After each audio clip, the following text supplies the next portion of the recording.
I will now invite Kathy up for our Bible reading, and then Bob will be bringing the message.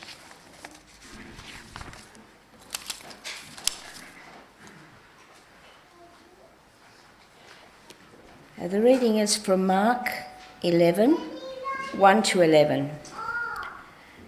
As they approached Jerusalem, they came to Bethphage and Bethany at the Mount of Olives. Jesus sent 2 disciples, saying to them, "Go to the village ahead of you, and just as you enter, you will find a colt tied there, which no one has ever ridden. Untie it and bring it here. If anyone asks you, 'Why are you doing this?' say, 'The Lord needs it, and will send it back here shortly.'" They went and found the colt outside in the street, tied at a doorway. As they untied it, some people standing there asked, "What are you doing, untying the colt?" They answered as Jesus had told them to, and the people let them go. Then they brought the colt to Jesus and threw their cloaks over it. He sat on it. Many people spread their cloaks on the ground, while others spread branches they had cut in the fields. Those who went ahead and those who followed shouted, "Hosanna! Blessed is he who comes in the name of the Lord. Blessed is the coming kingdom of our father David. Hosanna in the highest heaven." Jesus entered Jerusalem and went into the temple courts. He looked around at everything, but since it was already late, he went out to Bethany with the 12. And this is the word of the Lord.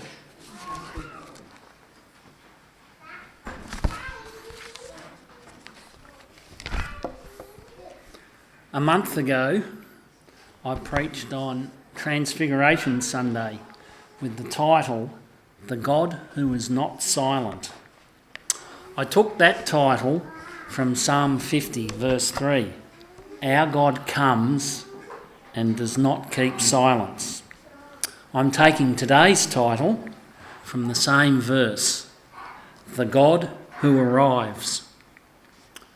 In my Transfiguration sermon, I talked about the paradox that even though Christ came into the world to make it easy for all people to approach God, no matter how high or low they may be in the eyes of the world, no matter what racial or religious background they may come from, or no matter how virtuous or sinful they might be, modern people are less aware of the divine in the world than ever before, and frankly, don't see the point of Jesus. So, what is the point of Jesus? To many people nowadays, perhaps most, there is no point. The modern view of the world has no need for the divine. Modern science has helped us understand how the world works far too well. We know what drives the world's weather systems. We can predict the motions of heavenly bodies solely on the basis of physical principles. We understand and can manipulate the productivity of agricultural crops and animals and natural ecosystems, and we are aware of the biological basis of physical and mental disease. There's no need for divine agency to explain these things, and that means there's no need for the old gods of Greece and Rome and ancient Israel's neighbours. Their gods were invented to explain the things I've just been talking about. They were gods of fertility, weather gods, gods of the heavens and gods of war, the Baals, the Astartes and the Marduks of the Old Testament. The God of Israel is different. He does not simply make the world run and is not indifferent to humanity.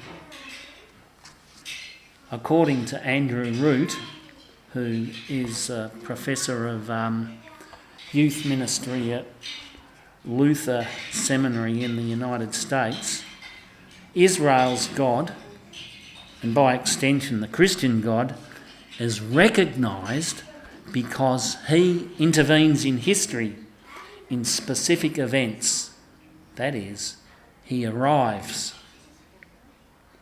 Perhaps what is even more significant is that he arrives in ways that can be perceived by individuals as he intervenes in their lives in a very personal way. Let me explain what I mean.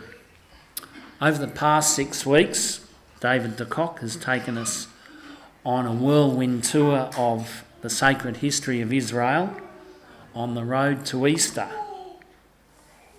We've met many individuals to whom God has arrived in a very personal way, sometimes with unfortunate outcomes, as in the case of Adam and Eve, and others with more constructive outcomes, like Abraham, Jacob and Moses, but always with profound outcomes. By the time of Moses, Israel had grown to a large and populous nation who were also witness to the arrival of God. All of the people, how many 100,000 of them there were, I can't remember, but they all witnessed the arrival of God in history.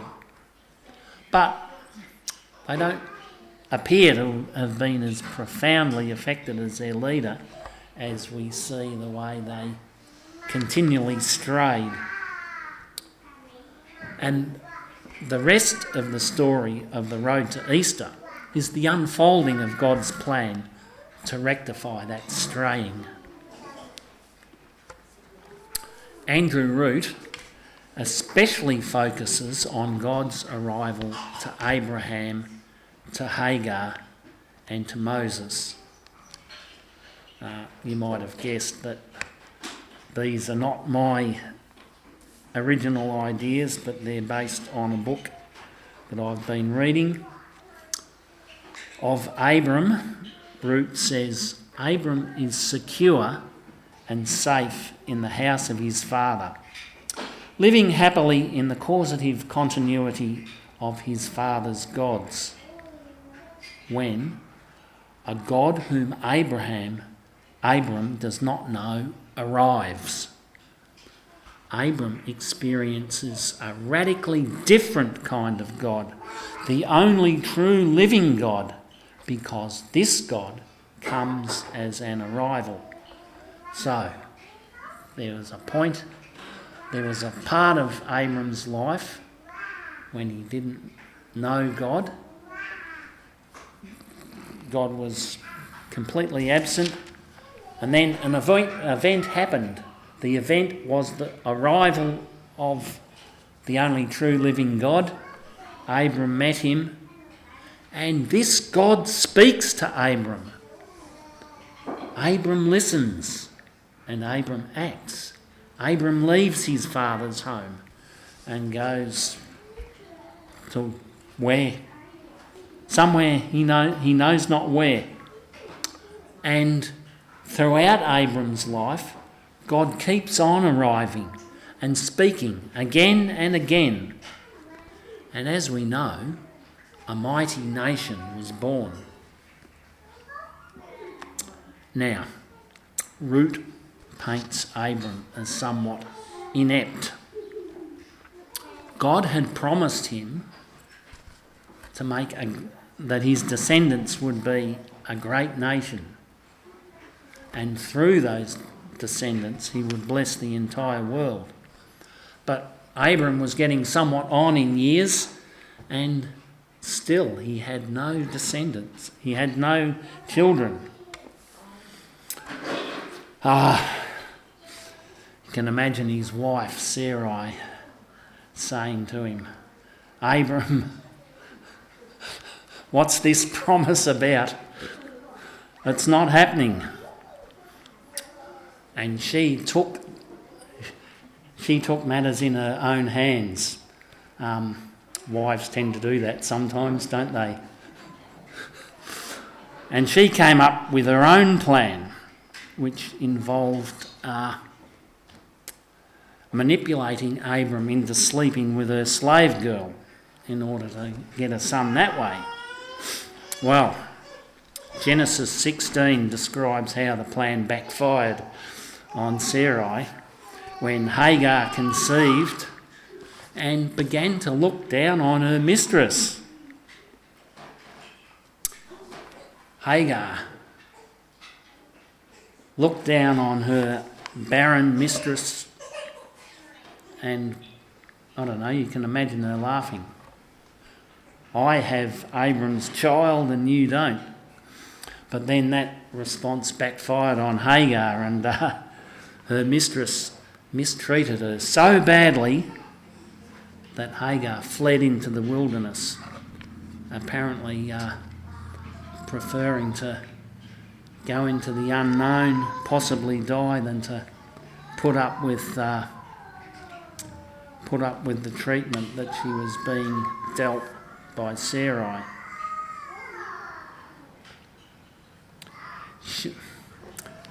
Imagine the despair that Hagar felt. She'd been sexually exploited by her master and mistress, ostensibly with their blessing, but that blessing was withdrawn when they saw the consequences and they turned against her. Hagar was Egyptian. She was in a foreign country with no obvious means of support. All her family was back in Egypt. Even if they cared about her, I suppose they'd sold her into slavery. She was probably only a teenager and she was pregnant. She is about as low as a young girl can get when God arrives. She was by a spring of water in the wilderness. God arrived and said, "Hagar, slave girl of Sarai, where have you come from and where are you going?"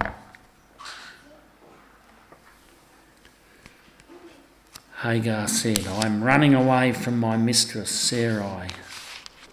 And God said to her, "Return to your mistress and submit to her."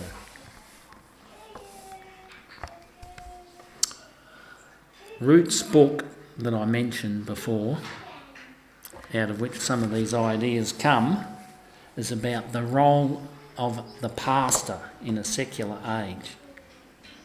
He describes how God acts as a pastor by meeting Hagar in the wilderness and ministering to her. God searches for her. Hagar's running away.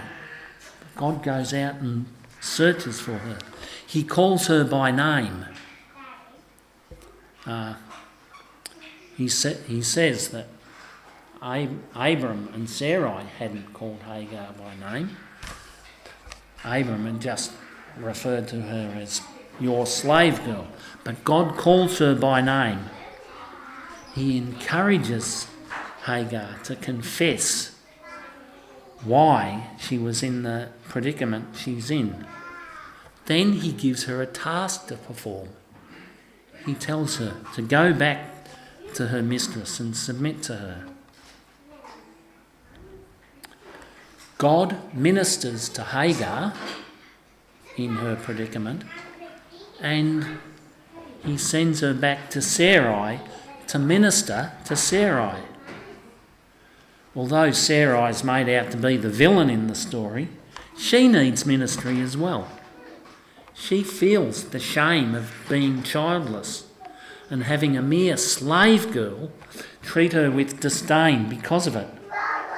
The point for us today, and I think this is very pertinent in the light of what Debbie told us about Carol Burnett, the point for us today is that when God arrives, it is often to minister to us, and when we benefit from God's ministry, he wants us to minister to others. Moses also fled into the wilderness in shame when God arrives. Moses thought he could help his people in his own strength, and he killed one of the Egyptian oppressors. But instead of the Israelites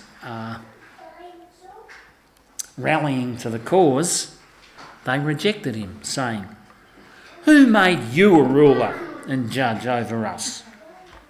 And the particular Israelite who said that said, "Do you mean to kill me as you killed that Egyptian?" So Moses felt a failure. He disappeared into the wilderness, and I'm not sure how long he was out there. He certainly made a life for himself out there as a shepherd and started a family. But God arrived. He found Moses in the wilderness. He called him by name and he spoke to him. He said, out of the burning bush, he called, "Moses, Moses."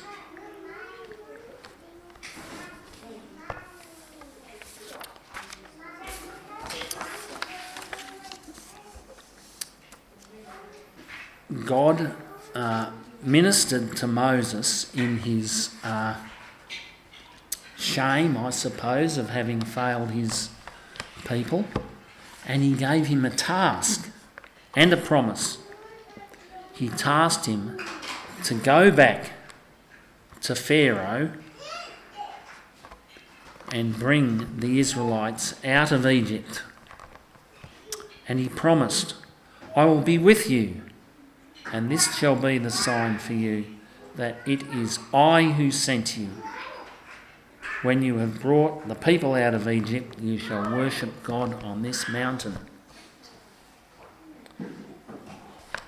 God ministered to Moses, helping him to overcome his shame, and sent him to minister to the people of Israel in their suffering, leading them out of physical slavery in Egypt, as well as their spiritual slavery to sin.